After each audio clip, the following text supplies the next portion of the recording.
अस्सलाम वालेकुम, मैं हूं शाहजेब खानजादा। मुल्की सियासत में आज सुबह से एक खबर ने हलचल मचा रखी है। कल रात तहरीक इंसाफ ने इल्ज़ाम लगाया कि पंजाब हुकूमत इमरान खान को गिरफ्तार करने की तैयारी कर रही है।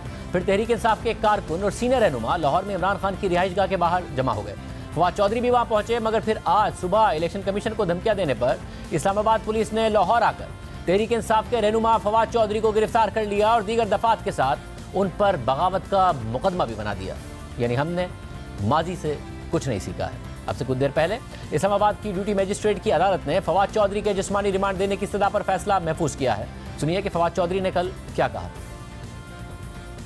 इलेक्शन कमीशन की हैसियत सिर्फ एक मुंशी की हो गई है इस हुकूमत में। इलेक्शन कमीशन ऑफ पाकिस्तान को फोन किया जाता है और वो इलेक्शन कमिश्नर जो है वो क्लर्क की तरह बैठ के उसी वक्त साइन करके भेज देता है। तो अगर आप इतने कमजोर हैं और तो आप अपने घरों में जाके बैठे। इक़्तिदार बादशाही सदा नहीं रहती। ये जो लोग जो इनके टेकर गवर्नमेंट में लग रहे हैं, चाहे वो चीफ मिनिस्टर हो, चाहे वो इलेक्शन कमिश्नर हो या बाकी लोग हो, आप यहाँ पे 3 महीने के लिए, 4 महीने के लिए, 5 महीने के लिए, साल के लिए, आप लोगों का पीछा हम आपकी उस वक्त तक करेंगे जब तक हम आपको करार वाकई सजा न दे लें। पाकिस्तान के अवाम का ये कर्ज है हम पर कि हम इस रजीम में शामिल लोग जो आज पाकिस्तान के अवाम के साथ खलवाड़ कर रहे हैं उनको उनके घरों तक छोड़ के आए।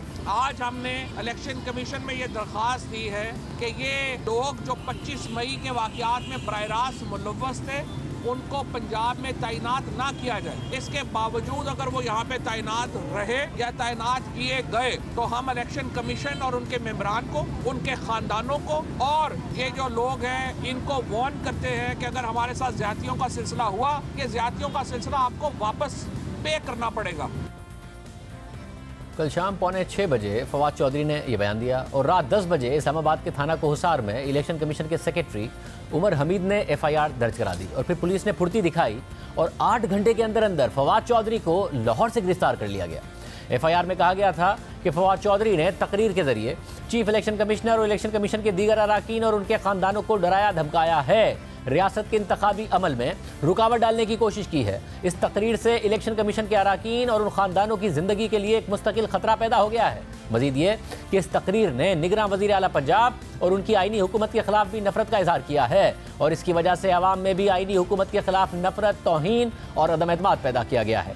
FIR के मुताबिक फवाद चौधरी ने इस तकरीर के जरिए मुल्की इदारों में तसादुम और इख्तलाफ पैदा करने की कोशिश की है ताकि अवाम और इदारों के दरमियान नफरत और दुश्मनी पैदा की जा सके। उन्होंने इलेक्शन कमीशन जैसे आईनी इदारे को इसके फ़राइज़ मनसबी से रोकने के लिए चीफ इलेक्शन कमिश्नर, उसके दीगर अराकीन और उनके ख़ानदानों को धमकाया है ताकि वो अपने फ़राइज़ सर अंजाम न दे सकें और इस तरह मुल्क में बदअमनी और इंतशार पैदा हो जाए। हुकूमत और आईनी इदारों को दी गई इस धमकी से अवाम और इलेक्शन कमीशन जैसे आईनी इदारों और दीगर हुकूमती इदारों में डर और खौफ पैदा करके फवाद चौधरी ने आइंदा होने वाले इंतखाबी अमल में असरअंदाज होने की कोशिश की है, जो कि एक संगीन जुर्म है। फवाद चौधरी ने अपनी इस तकरीर के जरिए मुल्क में कायम अमन को पामाल और ख़राब किया है। इस अंदाज से धमकी देने से इलेक्शन कमीशन और उसके अराकीन में खौफ व हिरास और दहशत पैदा की गई है ताकि मुल्क में शरंगेजी पैदा की जाए। FIR के मुताबिक फवाद चौधरी ने इलेक्शन कमीशन जैसे आईनी इदारे के सरबराह की तौहीन भी की है, इसलिए फवाद चौधरी के खिलाफ कानूनी कार्रवाई की जाए। रात 3:30 बजे फवाद चौधरी ने लाहौर में मीडिया से बात की और कहा कि पुलिस इमरान खान को गिरफ्तार करने की कोशिश कर रही है और 2 घंटे बाद 5:30 बजे फवाद चौधरी को लाहौर में गिरफ्तार कर लिया गया और पंजाब पुलिस ने गिरफ्तार किया। इसके बाद सुबह 10 बजे फवाद चौधरी को लाहौर कैंट कचहरी पहुंचा दिया गया और फिर दिन 11 बजे के बाद फवाद चौधरी का राहदारी रिमांड मंजूर कर लिया गया और हुक्म दिया गया कि फवाद चौधरी को मेडिकल के बाद इस्लामाबाद रवाना किया जाए। इसी दौरान फवाद चौधरी के कज़न नबील शहजाद ने फवाद चौधरी की बाजियाबी के लिए लाहौर हाई कोर्ट में दरख्वास्त दायर कर दी और दरख्वास्त को फौरी समाअत के लिए मुकर्रर करने की इस्तदा भी कर दी। अभी लाहौर हाई कोर्ट में समाअत शुरू नहीं हुई थी कि फवाद चौधरी को तिब्बी मुआयने के लिए सर्विसेज अस्पताल पहुंचा दिया गया। फवाद चौधरी ने सर्विसेज अस्पताल में गुफ्तगू करते हुए कहा कि आर्मी चीफ, DG ISI और चीफ जस्टिस नोटिस लें कि इस मुल्क में क्या हो रहा है।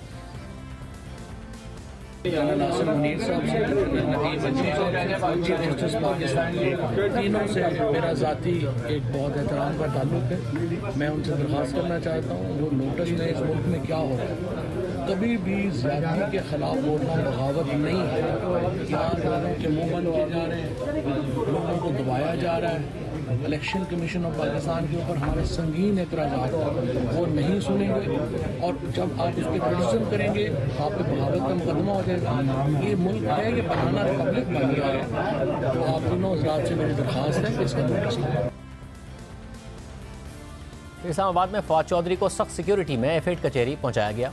फवाद चौधरी के चेहरे पर सफ़ेद कपड़ा डालकर एफेड कचहरी लाया गया और उन्हें ड्यूटी मजिस्ट्रेट की अदालत में पेश किया गया, जहां तफ्तीशी अफसर ने फवाद चौधरी के 8 दिन के जिस्मानी रिमांड की इस्तदा की। इलेक्शन कमीशन के वकील ने मुकदमे का मतन पढ़कर सुनाया और कहा कि फवाद चौधरी ने कहा कि इलेक्शन कमीशन की हालत इस वक्त मुंशी की है। तो इस पर फवाद चौधरी ने कहा कि तो इलेक्शन कमीशन की हालत मुंशी की ही है। ड्यूटी जज ने फवाद चौधरी को बीच में टोकने से मना कर दिया। इलेक्शन कमीशन के वकील ने दलाइल देते हुए कहा कि सोचे समझे मंसूबे के तहत इलेक्शन कमीशन को टारगेट किया जा रहा है। फवाद चौधरी की तकरीर का मकसद सबको उकसाना था। फवाद चौधरी ने कहा कि इलेक्शन कमीशन वालों के घरों तक पहुंचेंगे। तकरीर का मकसद इलेक्शन कमीशन के खिलाफ नफरत को फरोग देना था। फवाद चौधरी के खिलाफ काफ़ी इलेक्ट्रॉनिक मवाद मौजूद है। मैं इल्ज़ामात पढ़ रहा था तो फवाद चौधरी इंशाअल्लाह माशाअल्लाह कह रहे थे। फवाद चौधरी ने जो तकरीर में कहा वो उन्होंने माना भी है। फवाद चौधरी की तकरीर के पीछे लोगों का पता करना है। इस बयान पर पुलिस को अभी तफ्तीश करनी है।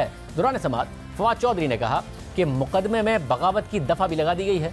आज़ादी के लिए जिद्दोजहद करने वालों के खिलाफ भी ऐसी ही बातें होती थीं। मेरे खिलाफ तो मुकदमा बनता ही नहीं है। ऐसे तो जमहूरियत ख़त्म हो जाएगी, कोई तनकीद नहीं कर पाएगा। फवाद चौधरी ने कहा कि अगर इलेक्शन कमीशन पर तनकीद नहीं कर सकते तो मतलब किसी पर तनकीद नहीं कर सकते।